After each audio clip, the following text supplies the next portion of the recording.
Hi hello అందరికీ నమస్కారం. నేను మీ రాయపర్తి బ్లాగర్స్.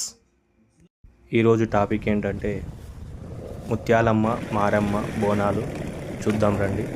మనం పార్ట్ 1లో గ్రామదేవత గురుజు అని ఒక వీడియో పెట్టాము.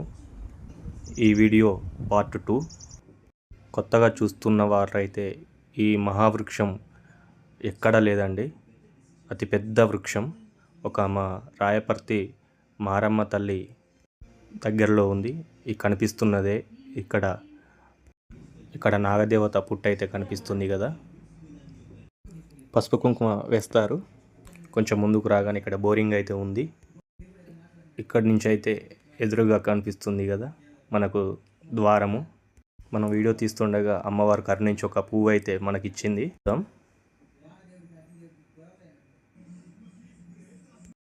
ఇక్కడైతే ఈ ఒక్క ఊరు వారులే కాదండి, వరంగల్ నుంచి వివిధ ప్రాంతాల నుంచి కూడా మొక్కులు తీర్చుకోవడానికి వస్తారు.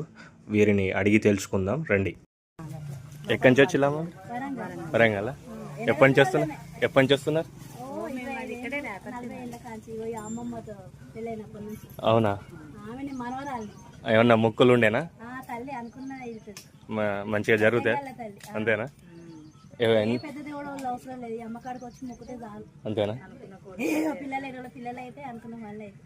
నాకైతే సంవత్సరంలో తల్లి ఇన్నేళ్ళు ఏం మోగినా గానీ పోయిన సంవత్సరం ఇదే టైంలో మొక్కిన 3వ వారంలో ఇదే టైంలో నాకు అనుకున్నట్టు మిమ్మల్ని కొడుకు జాబ్ వచ్చింది. అవునా? సంతోషం. సొమ్ము సంబంధం కూడా కొద్దిగా చేతికి వచ్చింది. మీరు హ్యాపీగా ఉన్నారా? అంటే మీరు ప్రాపర్ మొత్తం వరంగలేనా? రాయపర్తేనా?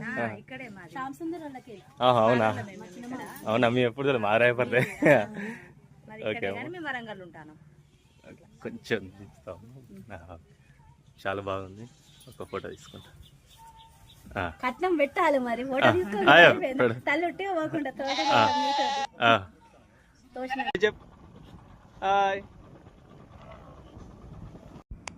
అమ్మవారి కరుణతో 308 సబ్స్క్రైబర్లు రావాలి. మన మొక్కులు తీర్చుకొని భక్తులకు కూడా కొద్దిగా చోటిద్దాం. ఆ తర్వాత ఇక్కడి నుంచి ముత్యాలమ్మ దేవాలయం వెళ్దాం. ముత్యాలమ్మ దేవాలయం దగ్గర కూడా చూద్దాం రండి. ఇప్పుడు వస్తుంది ముత్యాలమ్మ తల్లి, చూడండి. జై ముత్యాలమ్మ, జై మారమ్మ తల్లి, జై జై మారమ్మ తల్లి.